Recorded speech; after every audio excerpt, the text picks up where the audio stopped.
So there I am cuffed, right? I have my hands behind my back. Black guy comes in. He has his hands behind his back. The big homie's across from us. Now, I have no idea why they would bring a black guy in there. Even if I was PC, check-in, they don't, in California, in federal prison or in state prison, they certainly don't put a black guy in a cell with you.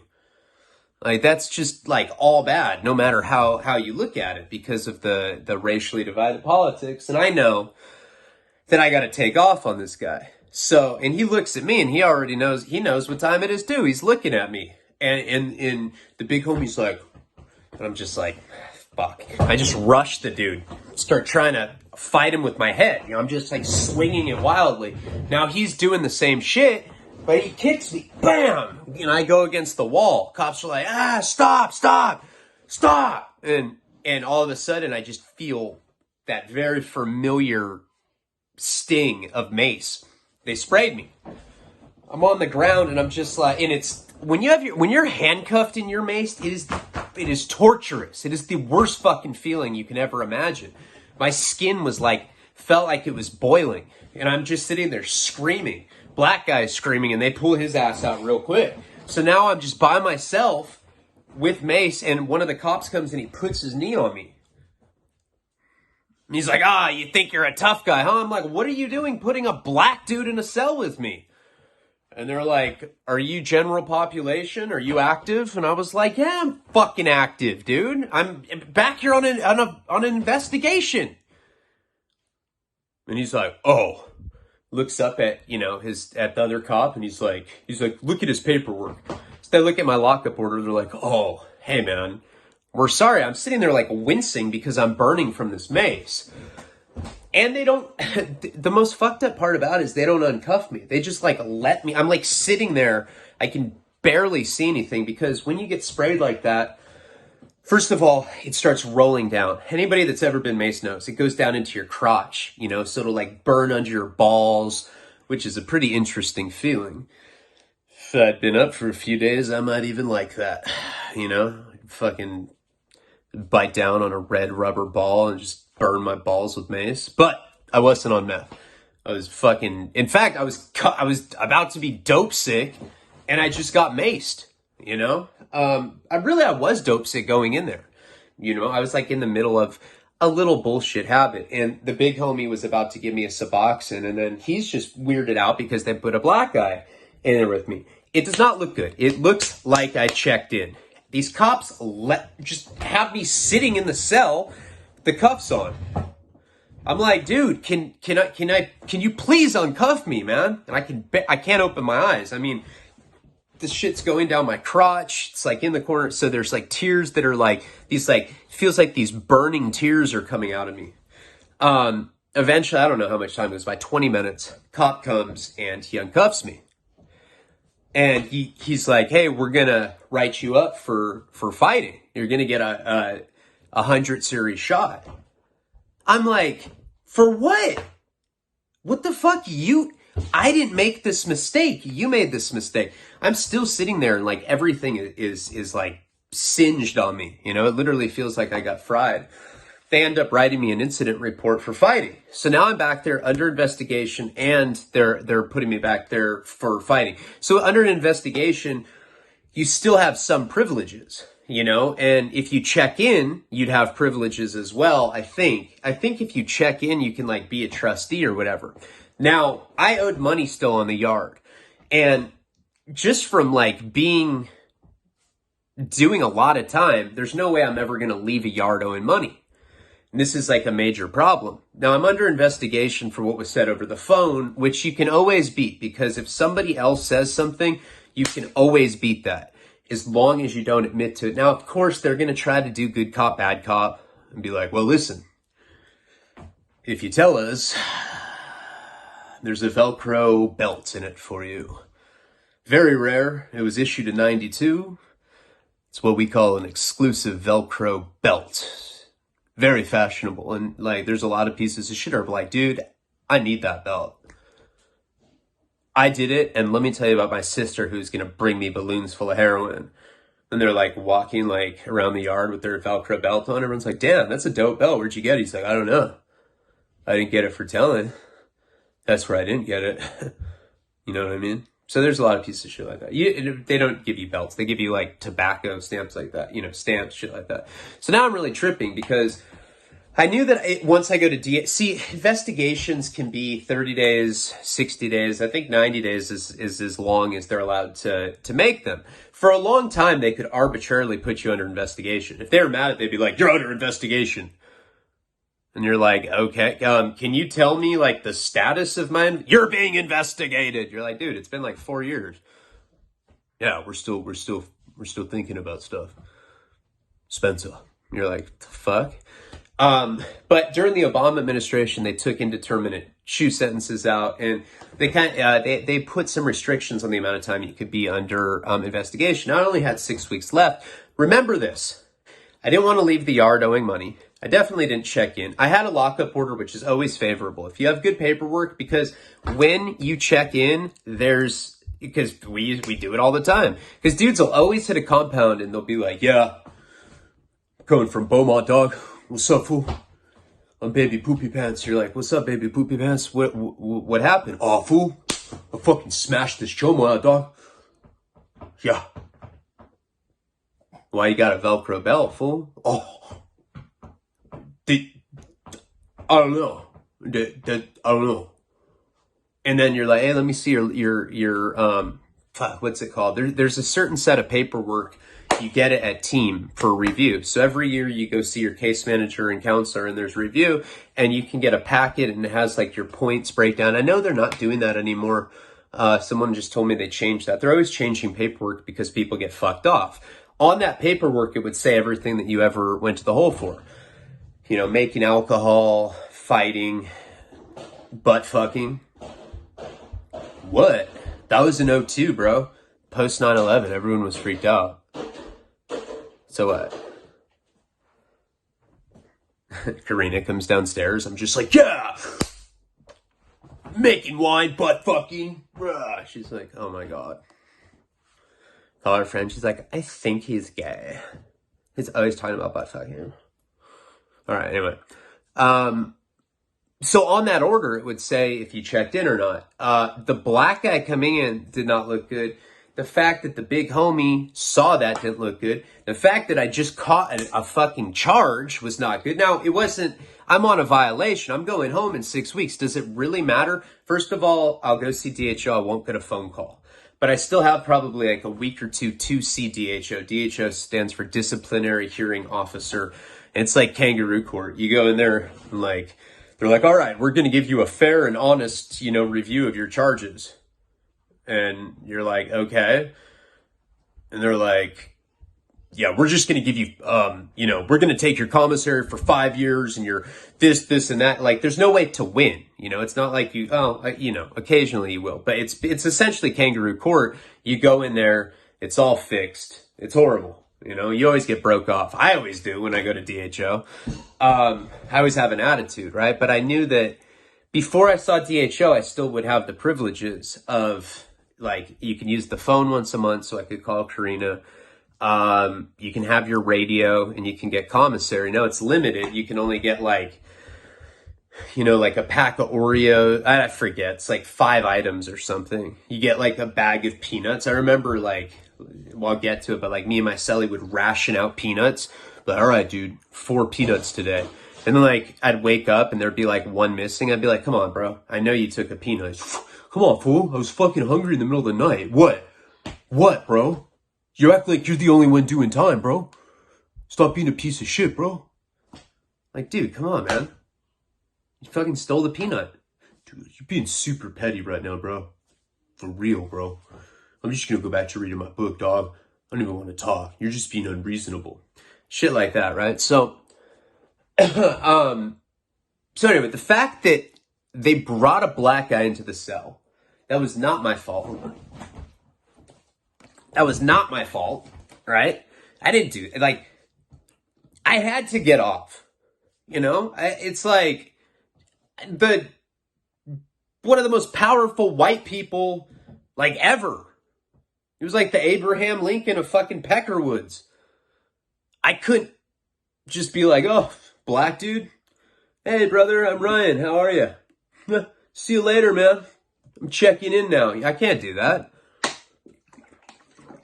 Especially because I owed money. You know, I wanted to get back to the yard no matter what. But now I had this fucking fight, so that wasn't going to happen. Or at least I didn't think. So I end up being by myself, right? I end up kicking. And I remember clearly what that felt like. Like, I was in solitary confinement, so I'm by myself. I mean, I got maced the first day. So mace, in conjunction with being sick off the small, like, fucking scraps of Suboxone habit that I had at the time, not being able to talk to Karina, like having her, you know, my dad was like, listen, he's probably going to go to the whole lot. That means that he's shooting heroin with paisas that are HIV positive named Diablo. Karina's like, knew it was good, you know? And like, so if she didn't hear from me, she would for sure think that I was getting loaded and that I was in the hole for getting loaded, which is kind of true because fucking of what was said over the phone, but that doesn't matter. The fight is really what matters. And it wasn't really a fight. It was really absurd. It was more like the theatrics of it. Like, I tried to make it look like we were fighting just so that, like, I wouldn't look like a bitch. And then, like, at the end, I was like, what's up, bro? And he ended up, like, not talking to me after that, right? And I'm just like, okay, I fucked up. So I'm, like, dope sick. Just thinking about everything. Thinking about the fact that Nico's out there. I'm still running amok in prison. I'm a piece of shit. And now I'm going to leave a yard owing money. And I'm forever a piece of shit. I was solid my whole fed fucking career. The last 6 weeks I go out sideways. Fuck that. I'm figuring out how to get out to the yard and how to pay. And that's what I was thinking about. So, you know, of course I write Karina a couple letters and telling her how much I love her. And I'm sorry I write my parents letters. Same thing. I'm all emotional, like kicking. Finally, little thing comes under the door. It's a kite from Dude. And he's like, hey, check it out, man. You know, I have some Suboxone. I'm just gonna bless you with it. I just need to know if you're fucked up or not. You know, why were they trying to, I don't mean this in a racist way. I'm just letting you know how he talked. He's like, you know, why were they trying to put a toad in your cell? You know, that's like what, like, the higher ups call black guys racist. And that's not what I call black guys. That's what they do. I'm just like a little benevolent Peckerwood. Like, hey guys, I'm Robbie. Hey Robbie. Hey, anyone want to play handball? I sure as fuck do. Oh, a riot's cracking off. Let's go back up the Southsiders. All right. Hey, Robbie, you're solid, bro. You know, it was just kind of like run-of-the-mill pussy Peckerwood that just kind of hid behind my race, you know? I wasn't like some hardcore, like, I have to, like, go heads up with this tall fucking black guy that has face tattoos that probably has, like, killed and eaten people. He had that kind of look. He had a Hannibal Lecter look, you know? But, like, a black guy version of it. Like, you know, he had like that growl. But anyway, what it did, neither here nor there. Basically, the guy was like trying to like have me convince him that I wasn't a check-in. And I'm like, dude, you've seen my lockup order. Like, what else can I say?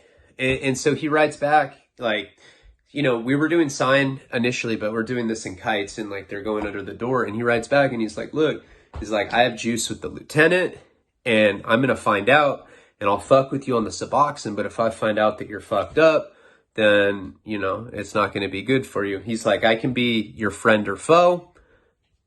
I'm a better friend. Like, yeah, I'd heard that line before too, you know? And like, that's the kind of line like where he's serious. That guy can like, it's like crazy shit. He probably has like some like bust of like some Nazi like in his cell. And he just like lifts the head and there's a switch and he can like press it and it like activates robotic Peckerwoods that just smash dudes off yards. He's got a lot of power. I mean that in a metaphorical sense, but like really he can call shots from the hole and he's basically saying, hey, you know, if you're lying to me, like you're going to get fucked off. Boom, here's a Suboxone. I mean, in the middle of being dope sick, you know, you feel like the first time that you get laid. Like, oh, this is what pussy feels like, huh? Definitely never going back to high school. I'm gonna ditch and smoke weed and do this all day because this is what's up. And I turned out just fine. But it's kind of like that, you know, that like, you know, that feeling, you know, and I don't know if women feel the same way. Like, the first time I got cock, fantastic, it was phenomenal. I don't know if it's like that for women, but, you know, for guys, it's like kind of, you know, triumphant the first time you get laid. And it's like this, I don't know. I don't even know how to describe it, but that's exactly what it feels like when you're dope sick and you randomly get well like that. It feels like the first time you had sex. Seriously. He gives it to me and I'm just like, oh. I'm like, you know, salivating. Like a little bit of pre-cum comes out. Just like, you know,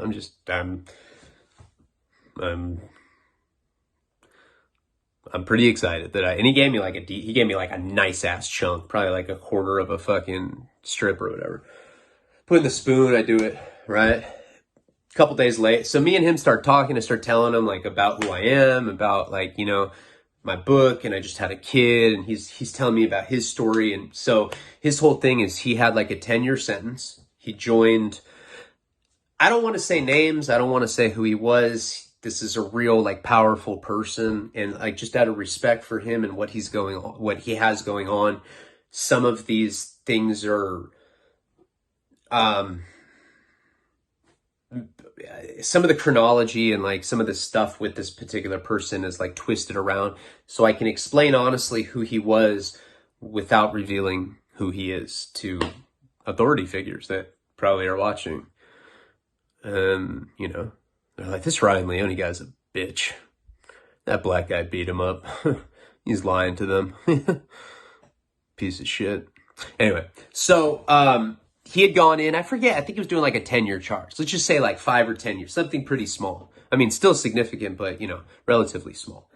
He joined a prison gang. And once you join a prison gang,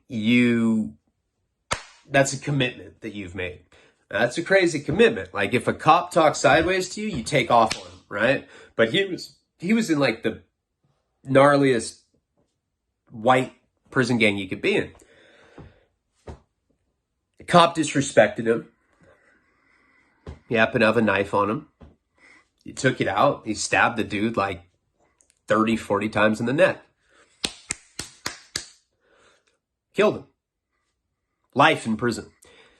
They'd sent him to ADX. Now, I don't know if I've talked about ADX, but that's like where the Unabomber is right now. That's where they send the most hardcore. That's like a level 5 fucking, it's like beyond the USP. It's underground layer.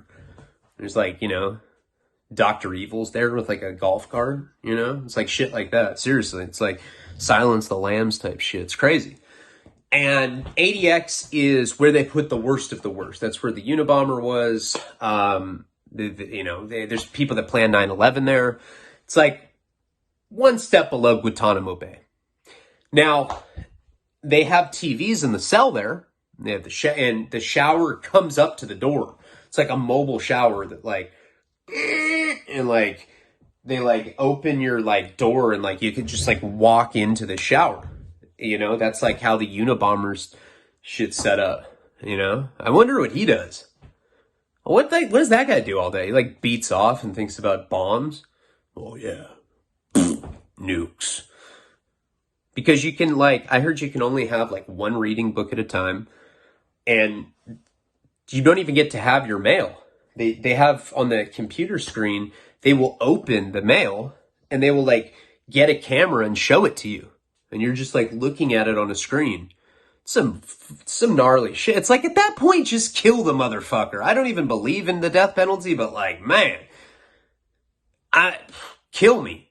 I'm not living like that, man. Now, it's reserved for like high profile, like the worst of the worst, but also if you're really bad in prison, they'll send you there. He ended up going there for like fucking 10 years or something.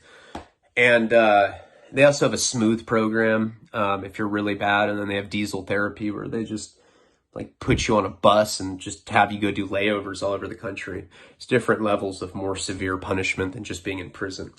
But that's what had happened to him, and he did his whole life. And so him and I started talking. He was actually a really, really good dude, besides the fact that he fucking stabbed a cop in the neck 50 times, and everyone's like, well, fuck cops. But, you know, come on. Dude probably had kids, and, you know, it's, can't generalize like that. It's like my old way of thinking, like, fuck the police, fuck all guards. No, there were some COs that were cool to me throughout the years. There were some cops that have been cool to me. You know, we got to have police, you know? So I don't like when police get murdered like that, unless they have it coming. I don't like look up to that or think it's cool or anything. I mean, it's a tragic thing, you know, it's a loss of a human life. But besides that, it seemed like he had become very well adjusted in the organization that he was in. That's what kind of dudes they have, kind of like more sophisticated class of criminal. Doesn't do drugs, just sells them.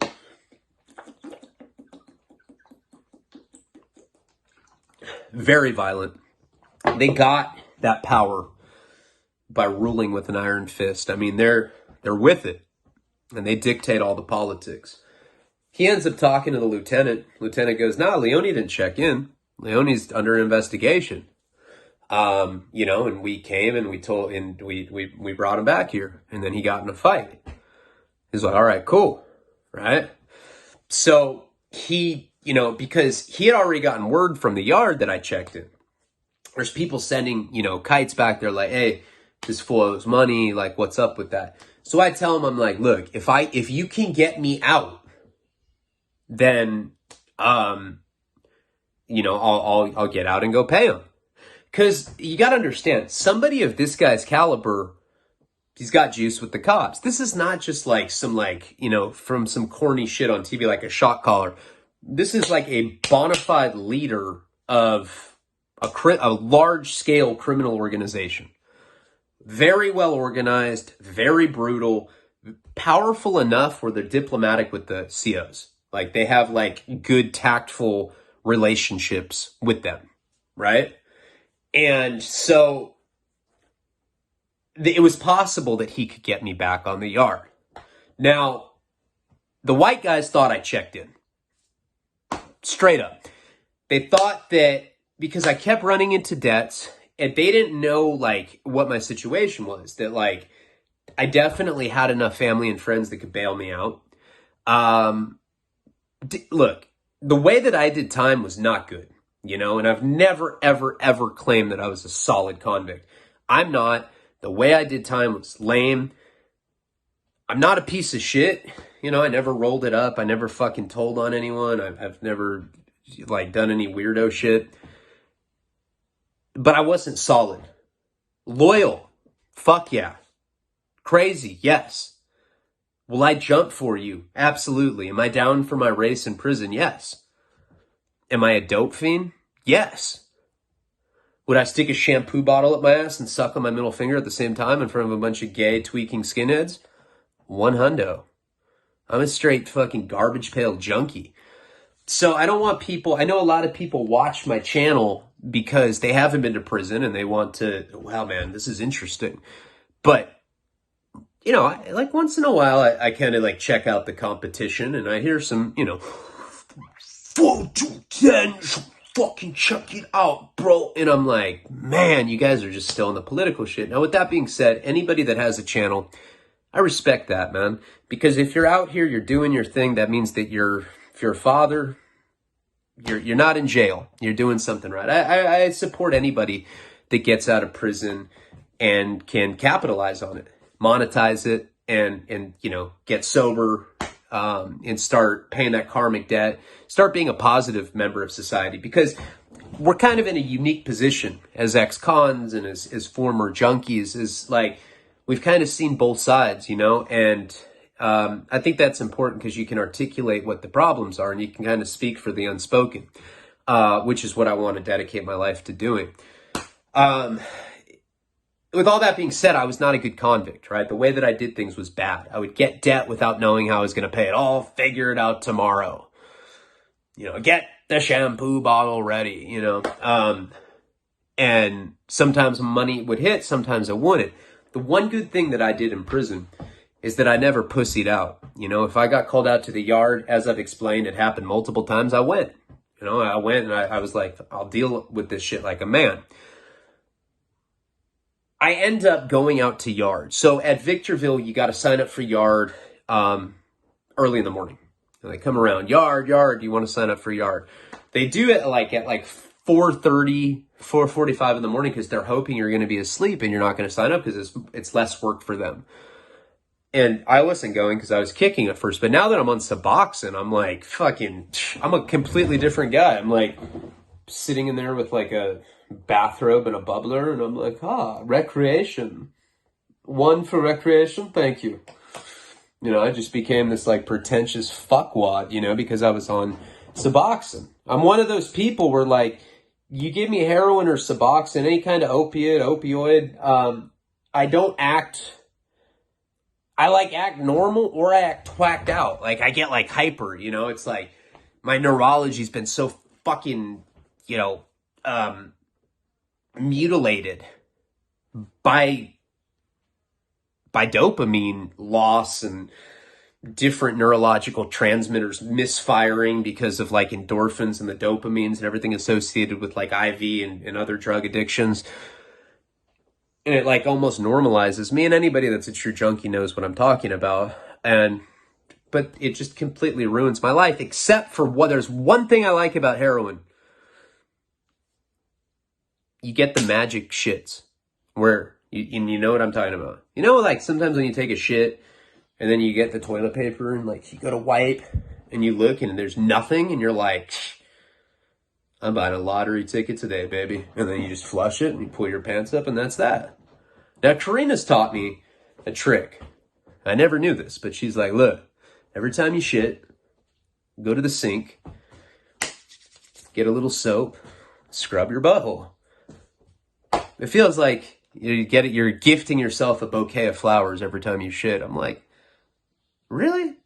And then I started doing it and I was like, Jesus Christ, man. Completely changed my life, you know? Seriously, try it. I swear to God, totally different experience. But I do like that about heroin. As soon as you get strung out, you get so constipated that you don't have to wipe anymore.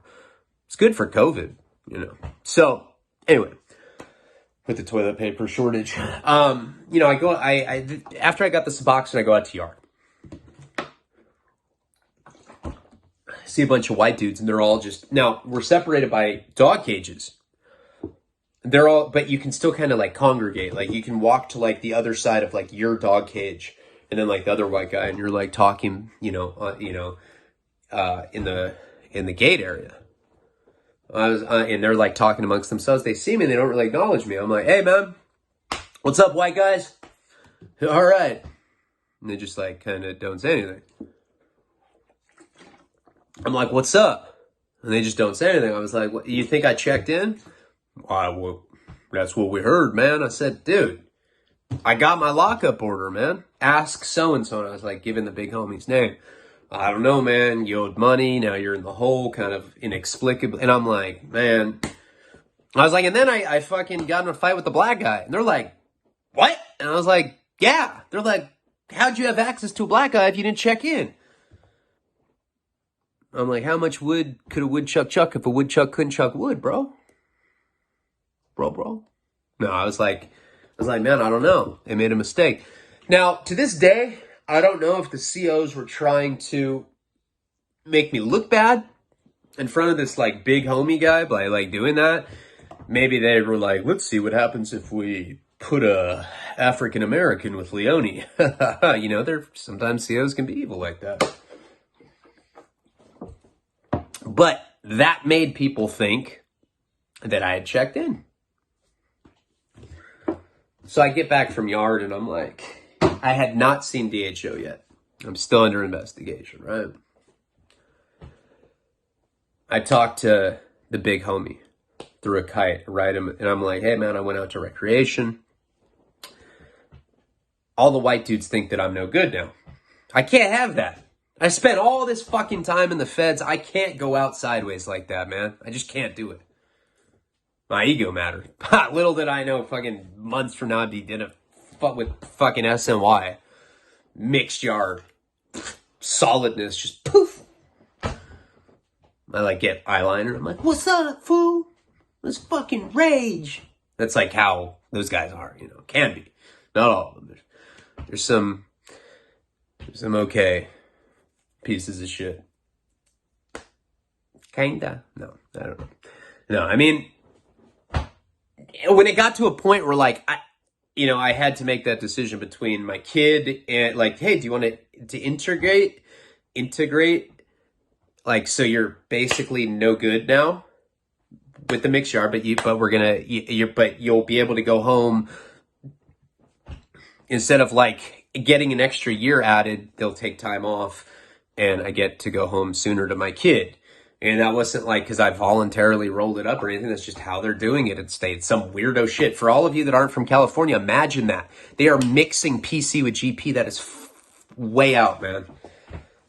12 riots in 3 months. Well, we'll get into all that. So, but back then at Victorville, I still cared about, oh, dude, I'm going to be so solid, bro. And maybe someday I can get like some shitty tattoo that'll like turn fucking green. Like, yeah, bro, for sure. Yeah. You know, it's like all the most solid dudes are, you know, living at sober livings right now. You know, they don't have a car. I'm not saying any of that's bad. I've been through all of it. What I'm saying is the prison politics shit's a dead end gig, you know? And I was never good at it anyway. So it's not like once I flunked, I was like, oh man, you know, it's like, I always sucked to begin with. But I told him, I'm like, look, I got to go out to the yard. So he's like, all right, let me talk to the lieutenant. So he talks to the lieutenant. Lieutenant's like, all right, well, you're under investigation. You can admit to it, and we'll let you go back to the yard and wait out on the yard until you have to see DHO. But then you're going to be hit with that and the fight.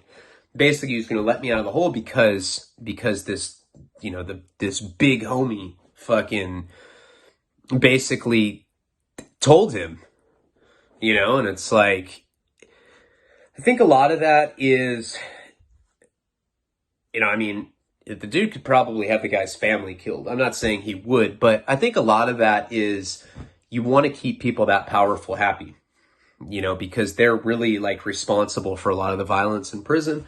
And if you treat them with respect, they appreciate that. You know, they're humans, man. Like, just because you're some big, powerful, you know, crime figure, like Big Meech, right? Seeing him, and that dude is humble as fuck in person.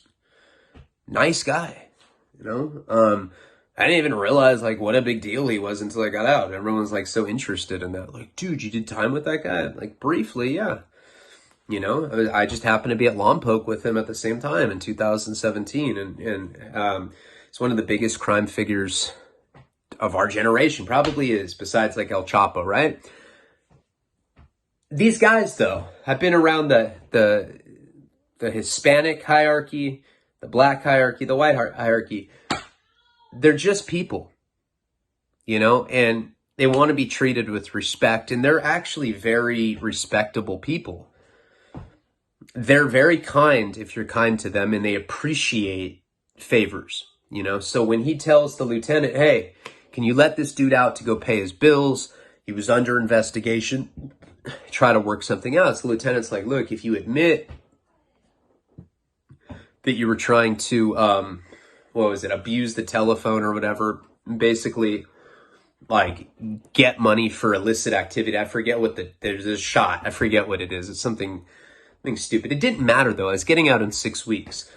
So I could go out to the yard, go pay my bills, and as the big homie said, wash my face off, clean, you know, leave with a clean name. I was on Suboxone. To be honest, I cared much more about getting on the phone with Karina than anything else, because I had drugs in the hole. It wasn't about that, and I could have gotten more. So the dude's like would give me whatever I want. I just would have to tell Karina, hey, put money on this dude's books, and I could get whatever, right? It's more than I just really wanted to talk to her, you know? And if anyone's had a child while they were locked up, and they were still with their kid's mom, you know, like how fragile that time period is right after they have the baby. So a lot of the motivation for wanting to go back to the yard was because I wanted to talk to my girl. Now, these white guys in the recreation cage already thought that I checked in. People in the yard thought that I checked in. Big homie is telling me that he sent a message to them saying that I didn't check in, but now there's the black guy in the cell thing. So it's this whole thing. So he basically tells me that, look, man, if you want to go back to the yard, you got to catch a one-on-one. Why? I didn't do anything wrong. I never rolled it up to begin with. I didn't go up to the cop and be like, hey, man, I got to go. That's not what happened. I got swooped up. I'm going back on the yard. If I fucking checked in, how would I go back on the yard like that? What the fuck? They wouldn't let me do that. That's what it is. You got to go heads up with somebody. You got to go catch 23 seconds in the cell. And I can't fight back. I got to go in a cell and I can protect my face, but they're going to hit. I'm just going to keep getting hit. You get fucked up in these DPs, right? Not the DPs on Pornhub. I'm not really a fan. It's kind of fruity. Dude, I want to see the dick in both holes. That's kind of like regular, the regular kind is okay. Like, but DP? I don't know. That's like, ugh. I mean, it's just not my thing. Anyway, so, I know that going back to the yard is a stupid fucking idea. Because, let's be honest, most people in prison are, it's vastly illiterate culture. I feel bad for them. I'm not like talking, well, they can't read. It's not like that, man. It's more like it's not like the sharpest tools in the shed. You know, the sharpest tools in the shed are usually on a yacht with a bunch of bitches. They're not in the shower with a bunch of punks. Like, damn, fool, did a good life. You know, it's not, that's what it is, man. Or if you're smart, you're in a happy relationship, monogamous, good friends, and you're doing what you love to do. That's what smart people do, right? Usually people in prison, a lot of them are there for mental health. A lot of them are there because of their addiction. A lot of them are there because they're just straight fucking stupid. And you can't fix stupid. So no matter what happens, there's people there that think I'm a PC guy now. I'm like, that sucks, you know? But this guy's like, he's like, look, I'm going to give you this kite, stick it up your butt, go out there. The kite is going to tell them that you're going to catch one-on-one in the cell. Again, I was like, why? They said, because people think that. It's just to save face. I should have fucking known better, you know? Should have known. Stupid fucking decision on my part. So we get it all worked out. I admit that I was trying to buy drugs, right? This is what dude told me to do. This is what the big homie was like. Admit that you were trying to get money for illicit activities. Like, I didn't go into details. I just admitted to it. I was like, yep, you caught me. Boom. That's going to, I think it was like a 200 series shot. Then I have to deal with this fighting shot. But since this guy had juice, he's letting me go out there. So the lieutenant's like, look, like, Leone, straight up, this could go bad for you. You realize that, right? And I was like, I don't understand why. It's like, well, I mean, it's probably that we put a black dude in the cell. I said, that's your fault. He's like, well, it may be, but it's not like we can like go vouch for you. Hey, no violence to this guy. Nah, no. It's clerical error. Nope. Did I say clerical? I don't know. It was a technical error. I'm thinking of Karina. You know, I'm thinking of Nico. Fuck you. Put me back on the yard. I'll roll the dice, you know? Should have never done that. All right. About 15 minutes later, they come and they get me. Now I'm loaded on Suboxone. Like, put on like a beanie. They give me, it's like getting out of the hole is like getting out of jail. They like reissue you clothes. I put on a beanie. You got like my white shirt on, khaki pants. They give you like a laundry sack. Get the laundry sack, sling it over my shoulders. And I remember it was a very windy day on the compound. Now the hole is like on the very, very other side of the compound. Sling the laundry bag over my shoulder and I start walking towards the housing units. It's like right before lunch. So there was already yard recall. People aren't on the yard. Everybody's in the units. I'm just like kind of trotting along. I'm seeing like shit blow in the wind. See like a little bag. I'm like, reminds me of American Beauty. I'm like, life's so beautiful. I'm just like, I don't fucking care in the world. See these rows of metal detectors. Go through that. I set my laundry bag down. Cop pats me down. He says, good luck. I look at him and I was like, what's that supposed to mean? Good luck, man. Very fucking like ominous, right? I'm like, it's not a good sign. Keep trotting along. I get to my housing unit. Now I have to press like a doorbell type thing. Beep. Cop comes, opens it. I go inside the housing unit. Every single person in the housing unit looks at me. It's like they're like people you just see eyes just. And I already knew what time it was. I was getting whacked. Already knew. Should have just like been like, nope, I'm good. No, because my fucking ego got in the way. I did nothing wrong. I did nothing. I have my lockup order. I even admitted to the other shit so I could get out just to catch a heads up with one of these dudes, right? But I knew I was getting whacked. Absolutely knew it. So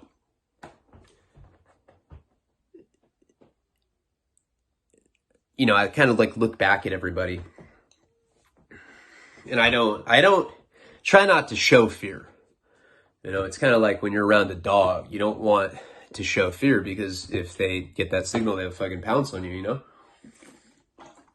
It's in prison, it's more just like, you just never want to appear weak.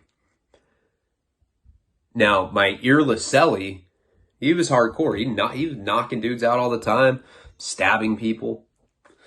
All bad. The first fucking day I was at this place, the Pisces got fucking booked right in front of me.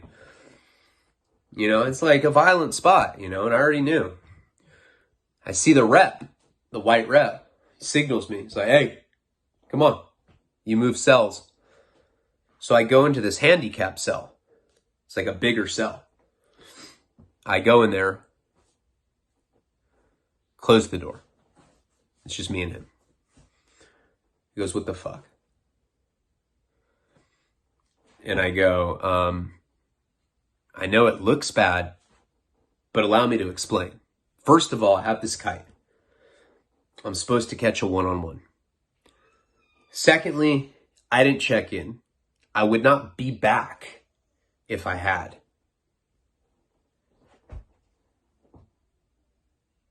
Because everybody knows that you checked in. I was like, I have a lockup order.